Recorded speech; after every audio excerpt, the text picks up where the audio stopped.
Isang van aksidenteng sumampa sa loading area ng NAIA Terminal 2 noong June 6, 2025. Makikita na walang bollard sa pinangyarihan. Buti na lang ay walang nadamay or nasaktan o kaya naman ay nasagasaan sa nangyaring insidente. Hindi kagaya sa nangyaring aksidente noong May 4, 2025 sa NAIA Terminal 1, kung saan isang SUV naman ang inararo ang mga pasahero na dalawa nga ang namatay. Isa na dyan ang bata na anak ng isang OFW na paalis na sana noon papunta sa ibang bansa. Aksidenteng sumampa ang isang van sa passenger loading area ng Ninoy Aquino International Airport Terminal 2 nitong Biyernes ng gabi.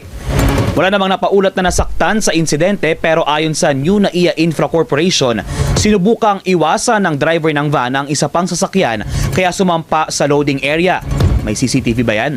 Inatasan naman ng Manila International Airport Authority ang Airport Police na imbestigahan ang insidente at makipag-ugnayan sa Land Transportation Office. Magugunit lang noong Mayo 4, bumangga ang isang SUV sa departure area ng NAIA Terminal 1 kung saan dalawa ang namatay. Ang mga hindi pa nakapanood, ito yung nangyari noong May 4, 2025 sa NAIA Terminal 1, kung saan nga nangyari ang insidente na pag-araro ng isang sasakyan sa mga pasahero na ikinasawi ng dalawa. Isang bata na anak ng OFW at isa pang pasahero na papunta na sana dito sa Dubai. Sa kuha mula sa CCTV ng NAIA Terminal 1 na kumakalat ngayon sa social media, ang isang itim na SUV biglang umabante patungo sa isang entrance ng terminal. Nangyari ito bandang alas 8 kaninang umaga. Dalawa ang nasawi.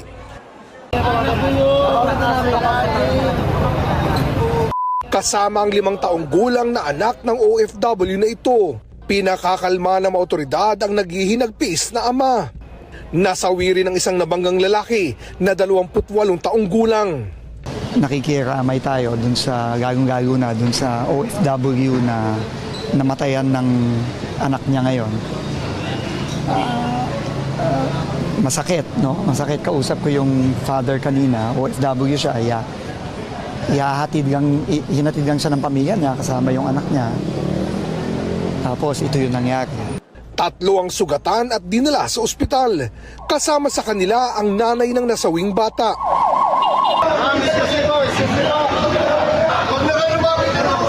Gumamit ng forklift para maalis ang SUV at makuha sa ilalim ang mga biktima.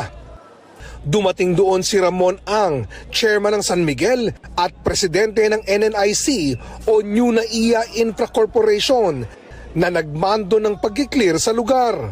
Ayon sa Land Transportation Office, lumalabas na nagpanik umano ang driver ng SUV. Paalis na raw siya nang may dumaan daw na sasakyan sa harapan at imbis na preno, silinyador o accelerator umano ang natapakan niya. Pero sa kuha ng CCTV, walang sasakyang dumaan sa harapan ng SUV bago ito umarangkada. Nabuwal nito ang isa sa mga bollard hanggang matumbok ang mga biktima. Review namin ang lahat ng CCTV tapes. Yung driver ay may hinatid na pasahero. May isa siyang pasaherong hinatid at pagkababa nung pasahero, tinulungan niyang ibaba yung bag ng pasahero. Pumunta na yung pasahero sa papasok ng NAIA at doon na, no, biglang nakita namin yung sasakyan na rumagasa, no? So right now, initially, mukha namang hindi pumunta dito yung driver para managasa, no? Hindi intentional dahil nga nakita natin na meron talaga siyang hinatid na pasahero dito. Hawak na ng pulisya ang suspect na sasailalim umano sa mandatory drug testing. Sinuspindi na ng LTO ang kanyang lisensya. Naglabas na ang LTO ng show cause order laban sa driver at sa nagmamay-ari ng sasakyan.